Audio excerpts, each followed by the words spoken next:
नमस्कार मित्रांनो, माझं नाव आहे डॉक्टर आकाश अशोक साळवे. मी Ashok multi speciality hospital Purna, taluka जिल्हा परभणी इथला ओनर आहे. तर आपण आज अँझायटी डिसऑर्डर, पॅनिक डिसऑर्डर याविषयी चर्चा करणार आहोत. जे काही तुमच्या अँझायटी डिसऑर्डरवर काही समस्या असतील किंवा पॅनिक डिसऑर्डरवर, panic attack, anxiety attack, phobia, tension, depression, whatever, मला कॉमेंट सेक्शनमध्ये कळवा. तुम्हाला नक्कीच त्यावर मी सोल्युशन 100% नक्कीच देईन. तर अँझायटी डिसऑर्डर्स म्हणजे याची आपण सुरुवात करूया. अँझायटी डिसऑर्डर्स, घबराहट, चिंता, तणाव, दिवसभर विचार चालू असणे, आपल्याला चिडचिड होणे, राग येणे, असं वाटतं की बाबा मी बरा होईल की नाही होईल, आपले पाल्पिटेशन्स वाटणं, घबराहट होणं, छातीचे ठोके वाढणं, हे एक प्रकारचे त्याचे अँझायटी डिसऑर्डरचे लक्षणे आहेत. तर या लक्षणांमध्ये जेव्हा आपण थॉट्स येतो आपल्या ब्रेनमध्ये, तर थॉट्स जे काही आपल्या ब्रेनमध्ये थॉट्स येतात त्याला आपण सर्वप्रथम एका बुकवर नोट डाऊन करायचं. सर्वात पहिले बुकवर नोट डाऊन केले जे काही थॉट्स आलेत ते नोट डाऊन केलेले थॉट्स त्याच्या समोर, बाबा हा थॉट्स आपल्या माइंडमध्ये जे आलेला आहे हा चुकीचा आहे का खरा आहे. हा विचार जे आपल्या माइंडमध्ये येतो, जेव्हा आपला ब्रेनची तुम्हाला सायकोलॉजी सांगतो, ठीक आहे. तर आपला ब्रेन एक खूप मॅजिकली थिंग्स आहे. जेव्हा आपल्या डोक्यामध्ये एखादा विचार येतो तेव्हा आपला ब्रेन हे नाही विचार करत की बाबा हा खरा आहे किंवा खोटा आहे. ब्रेन आणि फिलिंग्स, फेअर, हा एकदम कनेक्शन आहे, फुल कनेक्शन आहे याचं. जेव्हा एखादा थॉट्स येतो, निगेटिव्ह थॉट्स किंवा एखादा फेअर येते, ठीक आहे, जेव्हा फेअर थॉट्स आला हा फिलिंग्स आहे आणि हा मधातली जी आहे आपली बिलीफ सिस्टीम आहे, बरोबर आहे. हा जे थॉट्स आहे आणि फिलिंग्स आहे, थॉट्स येतो निगेटिव्ह आणि फिलिंग्सला डायरेक्ट कनेक्ट करतो आणि हा एन्झायटी, घबराहट, चिंता आपल्याला पैदा होते किंवा निर्माण होते, बरोबर आहे.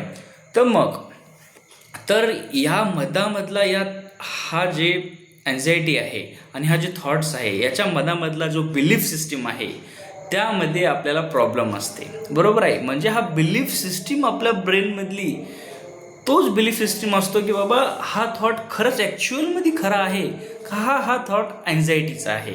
याच्यामधला डिफरन्स आपल्याला समजणं हे खूप महत्त्वाचं आहे, बरोबर आहे.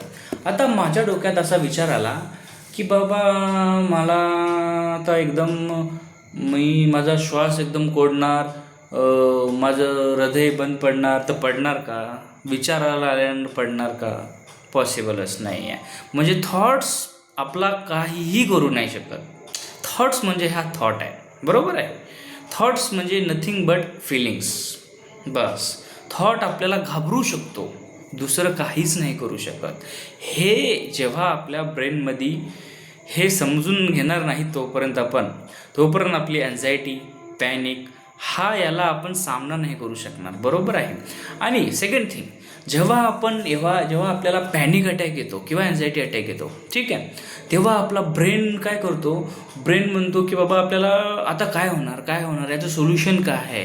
अँझायटी एक असा विषय आहे, पॅनिक अटॅक जे कसा विषय आहे, जेव्हा एखादी क्रिटिकल समजा फिअर निर्माण झालं, जेव्हा आपल्याला पॅनिक अटॅक आला तेव्हा आपण जर त्याच्यावर सोल्युशन काढायला गेलो, हा का आला किंवा एक रिझन शोधायला गेलो, तर तेव्हा ती अँझायटी अजून वाढते. 1 दिवसाची अँझायटी आपल्याला 5 दिवसावर नेऊन सोडते, बरोबर आहे. तो फर्स्ट थिंग, जेव्हा अँझायटी अटॅक येईल, पॅनिक अटॅक येईल, तेव्हा सोल्युशन काढायचं नाही. तेव्हा आपला ब्रेन सांगेन आपल्याला बाबा हा का होतोय, हा कशामुळे होतोय, हा घबराट होणं, चिंता होणं, अचानक होणं, धडधड होणं. जेव्हा आपले ऑल मेडिकल रिपोर्ट्स जेव्हा नॉर्मल असतात तेव्हा काहीही करायची चिंता नाही आहे, ठीक आहे. म्हणून आपण अँझायटी डिसऑर्डर्स, पॅनिक डिसऑर्डर्स, तुम्हाला कोणतेही काही विचार असतील किंवा काही तुमच्या लाईफमध्ये होणार जाणाऱ्या काही हे असताल तर मला नक्कीच किस्से असताल तर नक्कीच मला कॉमेंट सेक्शनमध्ये कळवा. ओके, धन्यवाद.